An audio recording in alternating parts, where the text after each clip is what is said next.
Dasara, hi నాన్న, సరిపోతా శనివారం వంటి వరుస హ్యాట్రిక్ హిట్ల తర్వాత నాని నిన్న వరల్డ్ వైడ్ గా హిట్ 3తో సిల్వర్ స్క్రీన్ పై అడుగుపెట్టాడు. అర్జున్ సర్కార్ అనే ఐపీఎస్ అధికారి క్యారెక్టర్ లో నాని ప్రదర్శించిన నటనకి అభిమాన ప్రేక్షక లోకం బ్రహ్మరథం పడుతోంది. కొన్ని సన్నివేశాల్లో అయితే నాని తన నట విశ్వరూపాన్ని చూపించాడని కూడా ముక్త కంఠంతో చెప్తున్నారు.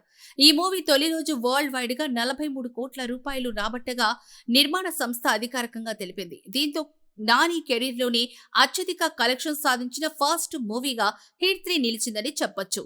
మూవీకి పాజిటివ్ టాక్ వస్తూ ఉండడం, ఇతర పెద్ద సినిమాలేవీ లేకపోవడంతో హిట్ 3 రాబోయే రోజుల్లో రికార్డు కలెక్షన్స్ ని రాబట్టనుందని ట్రేడ్ వర్గాలైతే అంచనా వేస్తున్నాయి.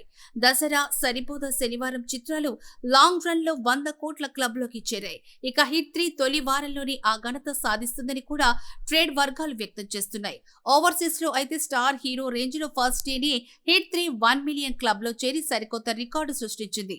ఇక హిట్ 3 సక్సెస్ సెలబ్రేషన్స్ లో నాని మాట్లాడుతూ, ఈ విజయం నాది కాదు, తెలుగు సినిమాది. రాబోయే రోజుల్లో వచ్చే మిగతా సినిమాలు కూడా విజయాన్ని అందుకోవాలి.